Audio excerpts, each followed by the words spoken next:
Siz saytta 25 yıldan beri жүрөсүz саясатта.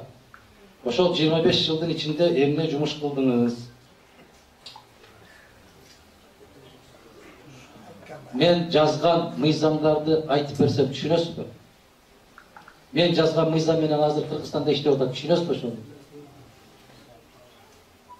Депутаттык ишти жасап жүрдүм мен. Депутаттын иш жерине мыйзам жазуу.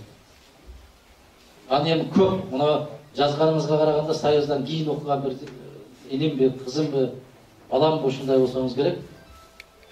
Себеп Союздун мезгилинде окугандар сабатпай жазат да. Сиз аны айтсам түшүнбөйсүз азыр эмне иш кылганын. Мен көпүрөгүмдү көтөрүп, Кыргызстандын кайсы бурчуна барбайм, бардыгы менен тегиз көзүмдү тике карап сүйлөшөм. Неге? Себеп жакшы иштер болгон үчүн. Мени бир эле райондон 3 жолу бир качымчык сойдурбай шайлады. Демек ошол жердин эли билсе керек менен эмне кылып атканын. Я. Кайсы мыйзамдарды? Кайсы мыйзамдарды? Кайсы мыйзамдарды? Түшүнгөндөр уксаган анда билбейсиңер деп атканым, билбейсиңер да чындыгында. Себеп 94-жылга чейин жердин салыгын кандай төлөйдүңөр унуттуңар да силер. Өзгөн району, Өзгөн району кандай төлөйтүлө, Аламидин кандай, Сокулук кандай, Ысык көл кандай төлөйтүлө билбейсиңер, эсиңерде жок да. Анда мындай төлөйтүлө. Bir дыйкандын башында 12 салык бар эле. Bir дыйкандын башында. Муну авам билсе керек. Сиз кайсы райондансыз? Өзгөн районунанбы? Бар экен. Кайсы? Жок, муну авам. Кайсы район? Чаткал району. Чаткал району. Анда сиз билбейсиз, себеп сизде сугат жер жок. Жалаң чоң орман менен эле кайракты. Мана сугат жерге. Андан соцфондко, анан жолго, анан дарыгерлик камсыздандырууга, анан кирешеден түшкөн салыкка, айтор жергиликтүү салык болуп олтуруп, 12 салыктын түрү бар эле. Жер кодексинин 8-чи беренесинин 2-чи бөлүгү. Ошол Мадумаровдун мыйзамы бүгүнкү күнгө чейин иштеп атат. Дыйкандын башында азыр бир эле салык бар, башка салыктын баарын алып салганбыз. Мен көп жолу шайланганда айтып жүрүп аттым. Атамдын ушундай жаштар суроо берип калган. Атамдын көрү ушундай болуп, кайра Акаев менен согушуп жүрүп ошол мыйзамды кабыл алгандан көрө, ошол баланын чөнтөгүнө 50 сом салып койсом, 50 жыл айтмак мага. Мадумаров акча берген. Атасынын чөнтөгүндө калып аткан акча көрүнбөй калып атат да. Ошондо дыйкандын башында бир эле салык калган.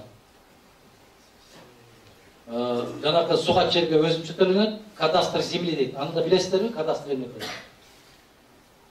Ушун үчүн айтам, түшүнүш кыйын аны. Экинчи маселе, Союздун мезгилинде 9 бала төрөгөн энеге баа төлөнө деген берди. Андан кийин мен комитеттин төрагасы болуп калып, 9га түшүрдүм. 9 бала төрөсө баатыр болсун деп. Кийин төрага болуп калганымда мен 7ге түшүрдүм ошону. Себеп бүгүнкү заманда 10 эмес 7 бала төрөштүн өзү баатырды. Кийин анан келиндер менен содалашканга өттү. Ушуну 6га түшүрүп бересизби деп.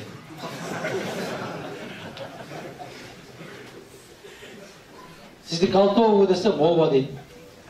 Анан айттым. Дагы бир Кудайдан тилеп аракет кылып көрүң. Мадумаровдун мыйзам оңдогону жеңилби, сиздин дагы бирди төрөгөнүңүз жеңилби.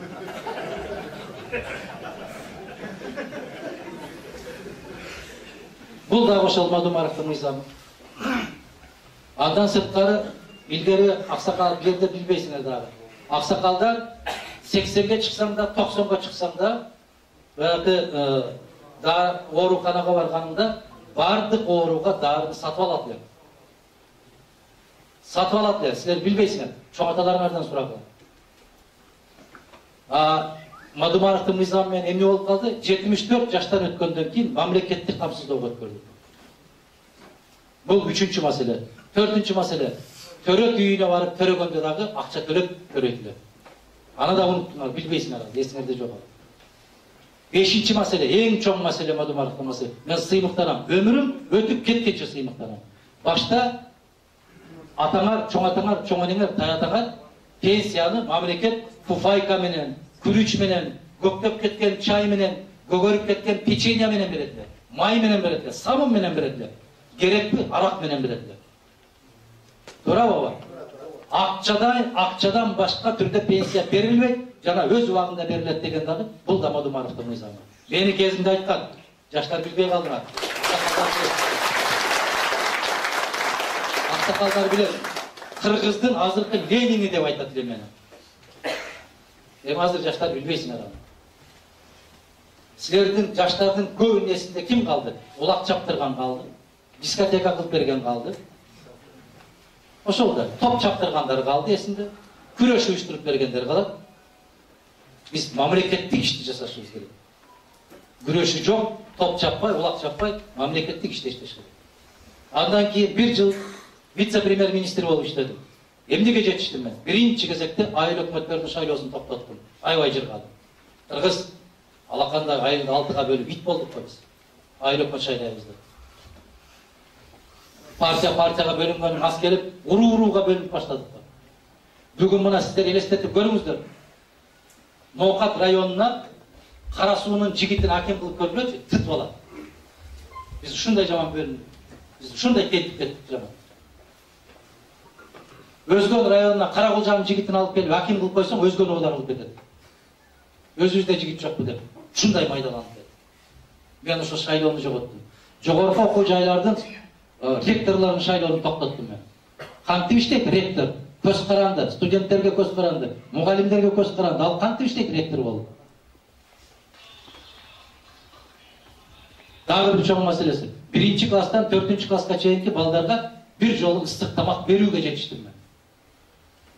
Ата-энесинен мектептин ремонтуна акчаны тийдирип койгонго жетиштим мен. Дайым айтам, гезитке эки бет болуп чыгат Мадумаровдун кылган иштери. Не кылдыңыз дейт барса. А эгер ошо гезиттин астына бүргөдөй кылып, кичине кылып, Мадумаровдун жаман жагын жазып койсо, ушундай деп жазып турго, ага эмне дейсиз деп суроо берет. Интернет кулактарында жок сиздин кылган жумуштарыңыз. Ошо эми 14 жыл бою акайып чыгарбай келди. Мен эле эмес, пудулдарды деле чыгарбай атпайбы азыр. Бишкектен орун бербей атпайбы. Кече арамдан арам концерт бериштик, Абдулла менен Тынар. Анан мени чыгарабы телеге. Ар бир теленин өзүнүн кожоюну. Ошону туура түшүнүшүңүздөр керек. Азыр жакшы болуп калды. Мына телефонуңуздарда бар экен. Карасаңыздар эле Facebook'ка Адахан Мадумаров деп кирсеңер, баскан, турган, сүйлөгөн сөздөрүнөн бери түштө эмне тамак жеді ошондон бери ичинде бар. Не кыласыңар телени карап, гезит издеп. Гезиттин ичинен чындыкты таппайсыздар эч качан.